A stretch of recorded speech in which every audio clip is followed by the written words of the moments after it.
Like when we're club DJs now. We play clubs. Everything we play we like and we're into. I'm not saying it's not the case, but you know, we're hip hop kids, and that's always going to be our mentality. And you know, I don't think we're the saviours of hip hop, but if somebody turns around and creates this new explosion of music inside that genre, then we'll be, you know, the first to play it, the first to be into it, and the first to enjoy it, because that's who we are. But you know, there's too many good musics out there nowadays to just stick to one particular thing. So what would you say influences your sets now then? I mean, is there any particular artists you really feel? Anybody younger than me. Really? It's everyone. You know, that's pretty much most of it.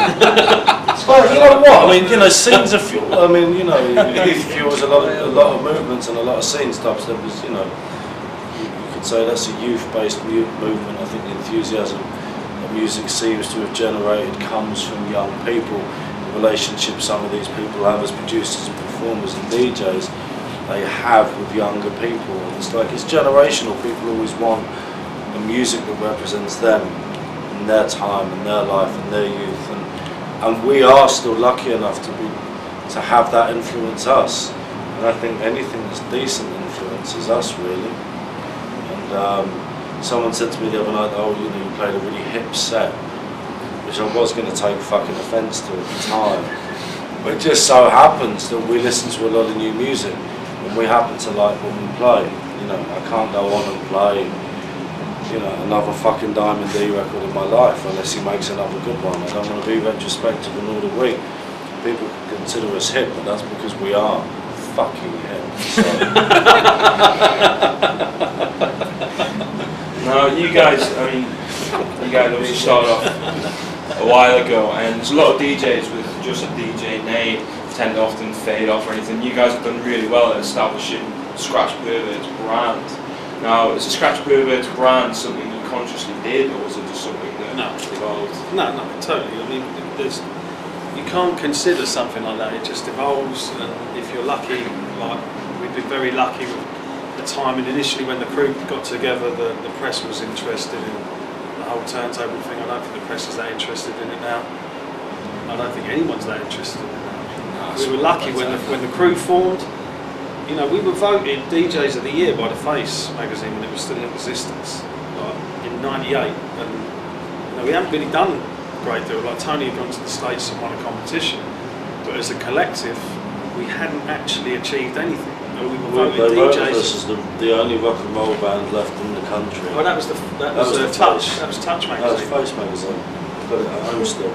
Yeah, the only rock and roll band in the country, and we, you know, again, we hadn't really done anything, so we were very lucky, you know, with the timing. It's just we drank them. But we did. I mean, you know, we weren't like shit starters or anything. To be fair, still do. Still do. Yeah. Only for a couple of months. Only for a couple of months. But no, you know, we were different to most kids that were fucking around with turntables at the time. I don't think we were. It's not that we were conscious in any way of establishing a brand, but we were old enough to have a different way of looking at it a little bit. Because for me and Joel, if it didn't work out, we were fucked, basically. Well, and maybe that makes you, you would have gone back to being an electrician, and I'd have been on the dole. Sparky? What? That's a good honest trade.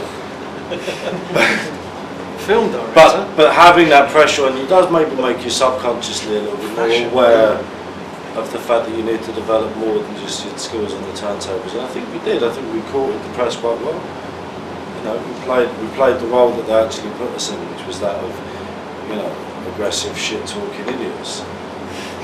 So, and we both, you know, and we did, you know, we played up to that a little bit. And, you know, that doesn't mean that we were consciously developing a brand, but I think we kind of steered the ship a little bit more than it may seem obvious.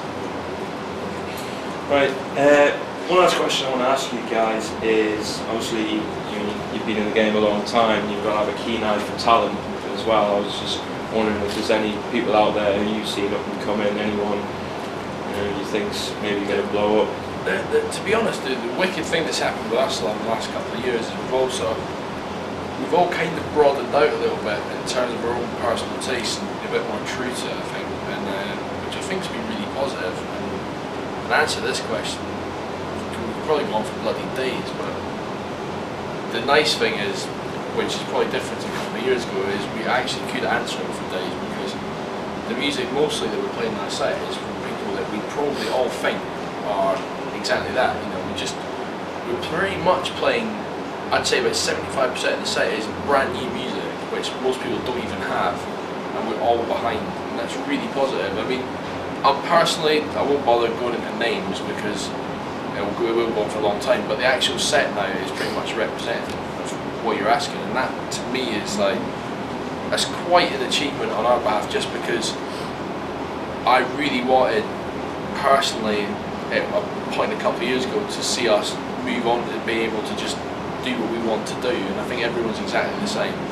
But that was my personal take on it. We've all done that, and I reckon pretty much all the music now we play is by people that we think are, you know, basically the future of the whole thing. Will be here probably a lot longer than we are, which is a nice thing in a lot of sense. Because like Tony's saying, a lot of people are playing records of like 21, 22 years old, which is fucking brilliant.